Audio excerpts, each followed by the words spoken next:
Eto, dating Chief Justice, ah, Ray Puno. Si dating Chief Justice Puno po itong ating mapapakinggan. At ang kanya sinasabi siyempre dito dahil veteranong abogado, justice nga, Chief Justice, hindi lang basta justice ito, eh, ang Supreme Court pa rin ang pwedeng takbuhan kung meron tayong pagdududa sa mga implementation ng batas. Pero meron daw hong mga ruling na, meron na hong mga dating desisyon at higit sa lahat, dapat daw po talaga ay hindi lalayo or dapat daw po ay sumunod talaga sa alituntunin ng saligang batas ang mga senator judges. Yan ho ang talagang matinding pinag-uusapan sa loob at labas ng gobyerno, ang impeachment na ito against Sara Duterte, Vice President. Pakinggan natin ang dating Chief Justice. The process, Justice. Hindi ko kaya. Yun po ay pwedeng mangyari. Pero dapat din natin na malaman na may kaso na dyan sa Korte Suprema eh. Ang nag-file pa nga niyan ay si Vice President. Opo. At kino-question nila doon na yung articles of impeachment Ayun, sa Puno. should be dismissed dahil kontra yan doon sa one-year ban ng konstitusyon at kontra doon sa desisyon ng Supreme Court doon sa Francisco versus sa House of Representatives. Pero kahit na nag-file si BP ng ganong petition sa Supreme Court, hindi naman nag-i-issue ng TRO ang Supreme Court laban sa Senate Impeachment Court. Ang gustong sabihin, ang implicit message doon, ang impeachment court ay ituloy yung kanilang ginagawa in the exercise of their own jurisdiction. So ayan ang malinaw ang interpretation ni former Chief Justice Puno dahil doon sa petition ng kampo ni Sara tungkol nga dito sa jurisdiction tungkol sa impeachment, walang inilabas na TRO. Ang ibig sabihin daw noon ay binibigyan na at kinikilala ng Supreme Court. Trabaho ng Senado yan. Bahala na ang Senado dyan. So ayun po. So kaya natin ipinaparinig ito yung mga gustong magpunta ng Korte Suprema para pakialaman at questionin itong ginagawa ng mga senador. May nagsasabing baka lalong ma-delay ang trial. Pero ngayon, ang sinasabi ng Chief Justice ay mayroon na ng petisyon at hindi naman inaksyonan, walang inilabas na TRO ang Korte Suprema. So ibig sabihin nun, bahala kayo sa Senado, trabaho nyo yan.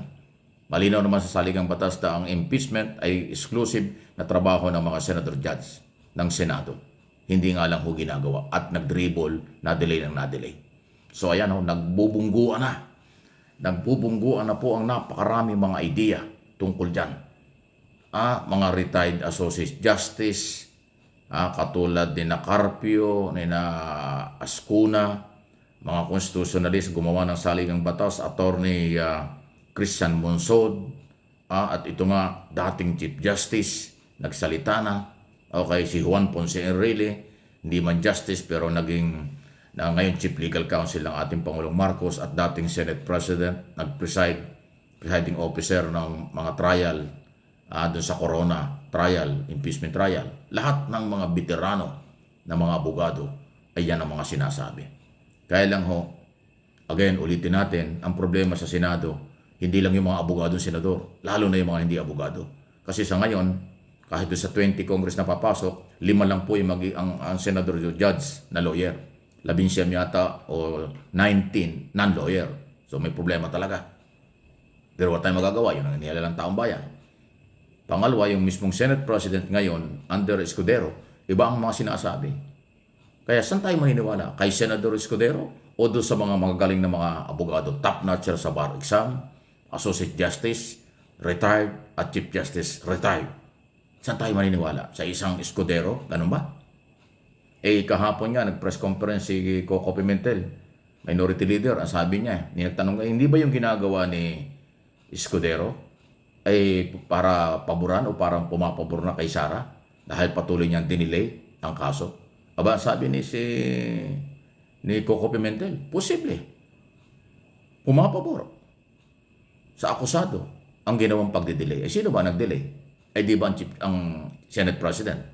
Na ang unang dahilan, nung matanggap nila yung article of impeachment noong February 5, recess na sila. 3 buwan silang recess. Sabi na June 2, magre-resume sila. Pero pagdating ng June 2, binago na naman, ginawan June 11. Tapos inabot ng June 11, wala pa rin. Ibinalik pa yung kaso sa Kongreso. Di another delay na naman. So, ayun, ang sinasabi ngayon, yung pagde-delay ng pagde-delay, pumapabor kay Sara Duterte. Kita nyo? Ang sama na dating. Pero itong si Escudero, pagka maharap sa media, press conference, ang dami at ang layo ng kanyang sinasabi. Pinipilit niyang siya ang tama, ang senador ay tama, at kung meron kayong problema raw sa kanyang ginagawa, pumunta kayo ng Korte Suprema. Ay sinabi na nga ngayon, kasasabi lang ni former Chief Justice Puno, na meron na nagpunta ng Supreme Court, yung kampo ni Sara, kinu-question nga niyan. Hindi nga nagpalabas ng TRO eh. Ibig sabihin, ayaw makialam. Yung hindi paglabas ng Temporary Restraining Order, or TRO, ng Supreme Court, ang ibig sabihin yun, ay trabaho niya, Senado, ang gawin niyo yung trabaho niyo. Huwag niyo kami isama dyan. Ayan po, makita niyo. Wow! Talagang, again, huwag po kayo magsasawa. Napakarami po ng issue, napakarami po ng mga nagsasalita, at pinipilit ko na madinig ninyo, may pakita ko sa inyo, o mai-relay ko sa inyo ang sinasabi po ng mga respetadong lawyer, respetadong constitutionalist, respetadong mga dean ng College of Law, nanggagaling na ho sa University of the Philippines, Ateneo Law School, Sambeda, UST, Lasal, at iba pang mga law school sa buong Pilipinas. Ang halos ang sinasabi nila, proceed now. Hindi dapat ibalik ang kaso. Meron na daw hong pagtingin silang maaaring pang-aabuso na sa kapangyarihan ng mga senator judge. May pang-aabuso na daw pong nangyayari ang ating Senado ngayon sa ilalim ni Escudero at iba pa. Kasi nga ho, sabi nga ni Enrile doon sa isang video natin pang grade 1 ang galaw ni Bato na mayroong resolution para i-dismiss ang kaso. Kasi kahit naman sino, abogado man o hindi, nakakaintindi ng batas o hindi, ang kaso ay hindi pwedeng i-dismiss ng judge, hindi pwedeng mag-petition for dismiss ang judge. Ang trabaho ng judge, dinggin ang kaso. Bigyan ng pagkakataon na nag-file ng kaso, then bigyan din ng pagkakataon na ang kinakasuhan ng depensa ng sarili. Kaya nga judge ka patimbangin mo ang sitwasyon. Kung judge ka na ikaw nag-file ng motion or resolution para i-dismiss, ay bias na bias yun. Na wala sa authority ng Senado, impeachment rules at saligang batas. So yun ay pang-aabuso. Sabi nga ni Enrile, hindi lang pang-aabuso, pang grade 1 na galaw, kakahiya. Wow! Please like, share, subscribe, and follow kung hindi pa dito sa aking mga channel. Mike Abe Opinions at MA Pinoy TV Channel.